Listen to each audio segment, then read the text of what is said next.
Quand j'étais à l'école primaire, un enfant, un peu plus âgé que moi, et qui me prenait pour responsable d'absolument tous les maux du monde, cherchait souvent à me frapper, à m'humilier, à m'étrangler. Dans ces moments-là, j'étais tétanisé, complètement immobile, et j'appelais à l'aide désespérément, mais les mots ne voulaient même plus franchir mes lèvres. Et à une vingtaine de mètres seulement, mes instituteurs et mes camarades jouaient tranquillement. Des coups, des insultes à répétition, j'en ai subi jusqu'à ce que je finisse le collège. Puis c'est en parlant avec des proches, des amis, des camarades, que je me suis rendu compte que le harcèlement touchait énormément de personnes. Et que même si nous y sommes tous confrontés, nous le laissons tous faire. Quand je dis tous, c'est à la fois celui qui est harcelé, celui qui harcèle bien sûr, mais aussi celui qui est spectateur et qui ne bouge pas. J'aimerais aussi vous montrer combien il est facile de passer d'une catégorie à l'autre et qu'elles ne sont pas si distinctes que ça. La première catégorie, la première perspective est celle du harcelé, de la victime. Même si je suis sur scène et que j'en parle ouvertement, certains d'entre vous, comme moi, ont pu grandement souffrir des effets du harcèlement. En tant que harcelés, nous avons tous tendance à laisser faire. Étonnamment, c'est même le premier conseil qu'on nous donne. Laisse donc faire, ça leur passera. C'est pourtant pour moi une grossière erreur que de laisser faire. Chaque insulte, qu'on le montre ou non, peut nous blesser. Aucun d'entre nous n'est infaillible ou insensible, peu importe ce qu'il prétend. On me l'a beaucoup dit de laisser faire. Le personnel enseignant n'avait en général que ce mot-là à la bouche, pensant que le harcèlement cesserait. Alors je laissais les harceleurs m'insulter, se moquer, m'isoler, puisque un jour, forcément, ils arrêteraient. Mais ils continuaient, évidemment. Et au fond de moi-même, même si je ne voulais vraiment pas le montrer, chaque geste de mépris me faisait encore plus mal que le précédent. Laisser faire impliquait aussi de rester muet sur ma tristesse. Sans aide et sans soutien, nous nous replions sur nous-mêmes, nous nous isolons de tous, que ce soit de nos harcelés, mais surtout de notre entourage. Se laisser être harcelé est la pire des erreurs possibles, car nous intériorisons toutes les insultes que nous recevons, peu importe notre âge, surtout si elles sont répétées tous les jours. En laissant s'installer le harcèlement dans sa routine, nous banalisons notre propre calvaire, et peu à peu, nous nous détruisons. Notre cerveau est tel qu'à force d'écouter et d'absorber tout ceci, une question vicieuse viendra forcément nous torturer. Et s'ils avaient raison? Quand cette question est apparue dans mon esprit, le harcèlement est devenu une vraie torture mentale. Je ne croyais plus en moi-même. Je n'éprouvais plus de joie à aller étudier. À quoi bon, si l'on m'insultait et que je devais laisser faire?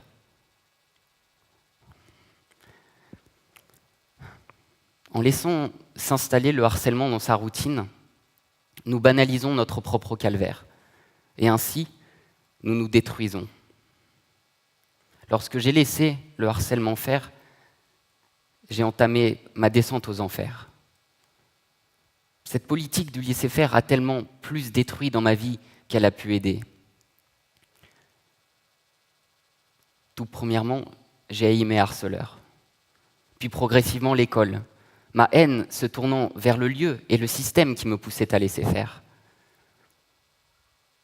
Puis pour finir, c'est ma propre personne que j'ai haïe. Ne laissons jamais les harceleurs faire. Parlons-en à nos proches, à notre entourage, à ceux qui peuvent nous aider. Mais ne nous résignons jamais à laisse faire. Après avoir parlé du harcelé, parlons maintenant du harceleur. Même si ces mots sont antonymes, ils peuvent cependant se rejoindre une fois appliqués à une personne.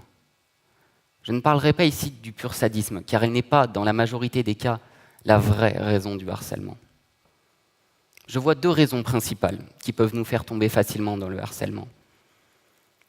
Tout d'abord, harceler peut être un mécanisme de défense si on est soi-même harcelé.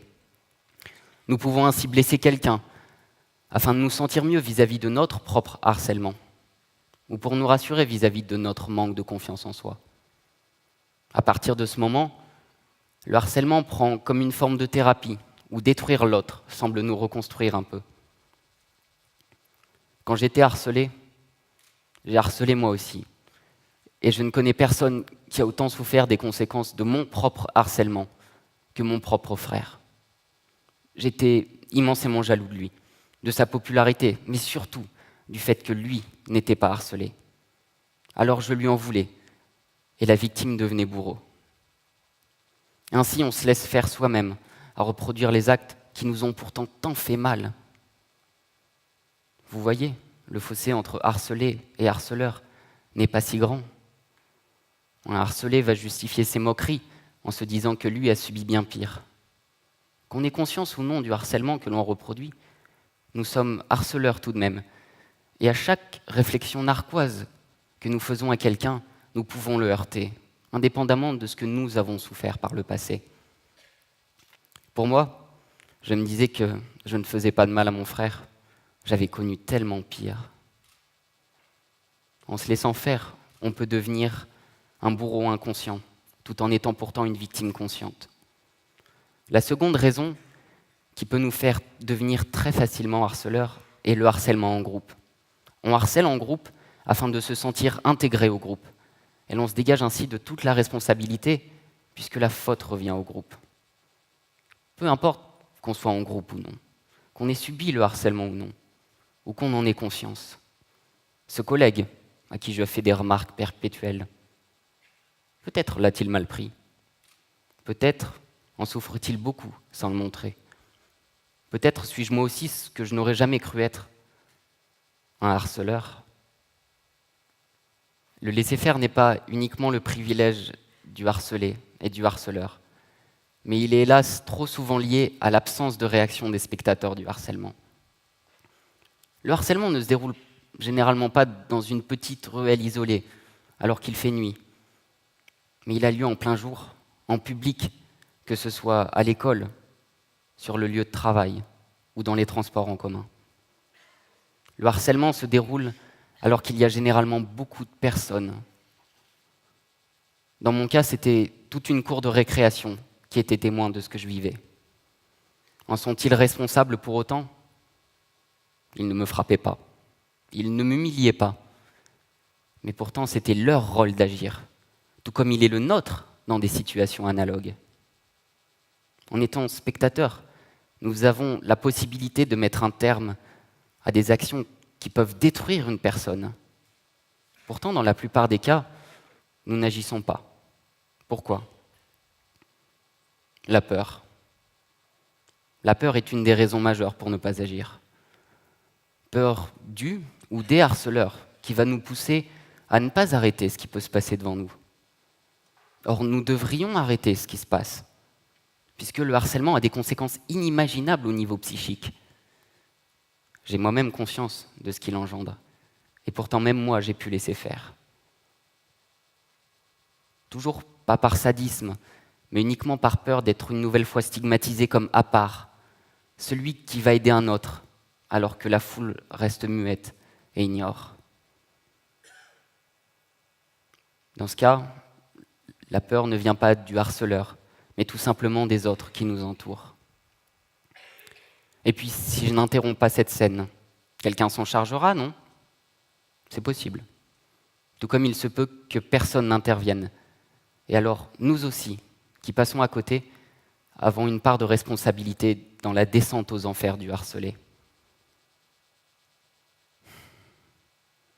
Si nous nous mettions à la place du harcelé, que se passerait-il ? Imaginons comment nous verrions les choses du point de vue de celui qui subit.